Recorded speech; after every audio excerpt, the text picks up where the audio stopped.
Mr Corbyn announced on Tuesday evening to his Twitter followers, "I am pleased to have been reinstated in the Labour Party and would like to thank party members, trade unionists, and all who have offered solidarity.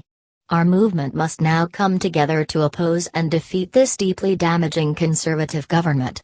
Labour's disputes panel had spent today discussing the suspension of Mr Corbyn to determine what further action should be taken. The final decision to readmit the former Labour leader to the party has sparked anger among some in the party's ranks, as Mr Corbyn has still failed to apologise for the comments he made. Mr Corbyn was suspended from his party after comments he made about a report on antisemitism in the Labour Party. However, a decision was made by the panel of the National Executive Committee of the Labour Party to reinstate him. The 5-member panel met on Tuesday for several hours to deliberate the decision. Now Labour leader Sir Keir Starmer has made a statement on Twitter about Mr Corbyn's reinstatement back into the Labour Party.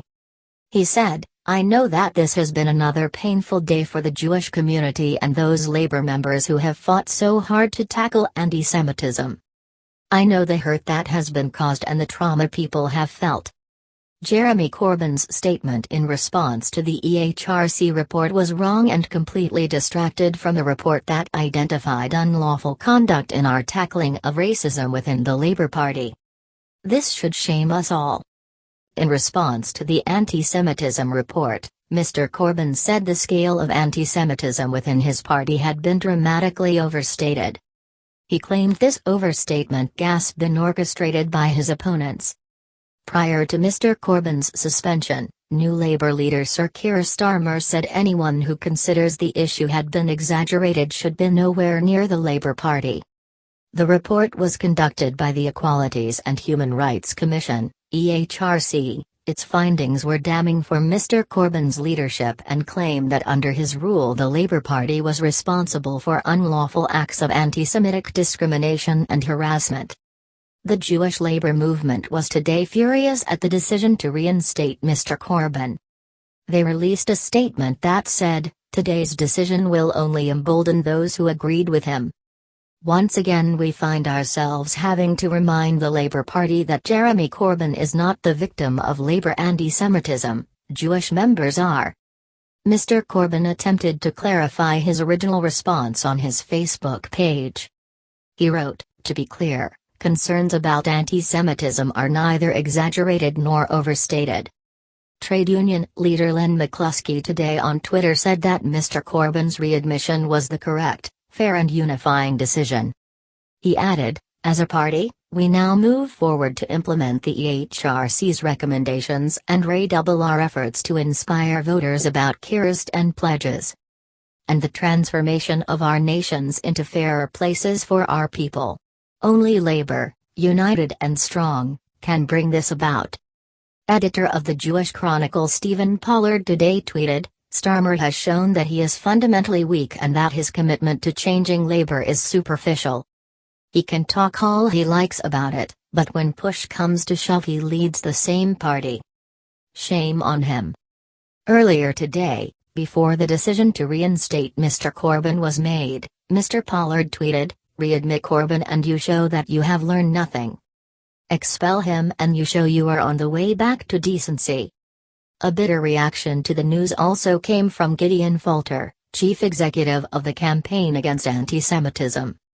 He said, "That report condemned Mr Corbyn and his allies for presiding over the institutionalization of antisemitism in the Labour Party. By readmitting Mr Corbyn, the Labour Party has once again excused antisemitism and proved itself unwilling to address it." Senior Labour MP Dame Margaret Hodge also condemned the move. The MP said it showed a broken outcome from a broken system. She tweeted, "A factional, opaque and dysfunctional complaints process could never reach a fair conclusion. This is exactly why the EHRC instructed Labour to set up an independent process." The Board of Deputies of British Jews has released a statement saying that today's decision is a retrograde step for the Labour Party in its relations with the Jewish community. The Twitter sphere has been in an uproar since the news was announced that Mr Corbyn was being reinstated. One Twitter user said, Labour has just lost my next election vote. Another Twitter user defended Mr Corbyn. He tweeted, "I'm still waiting to hear a single racist quote from him to prove he's racist." Admittedly, the party could have handled the anti-Semitism cases better, but compared to Boris, he's a saint. Another Twitter user sarcastically wrote, "Very good news. Now all we need is for Jeremy to be reinstated as leader." Amanda Milling, co-chairman of the Conservative Party, said, "Keir Starmer is failing to stand up for British Jews. By allowing Jeremy Corbyn back into the Labour Party, he is sending a message that the shameful anti-Semitism of recent years should be allowed to continue." Mr Corbyn had warned he would fight the suspension, and his supporters had raised money to cover the costs of a possible legal challenge if he was permanently booted out of the party.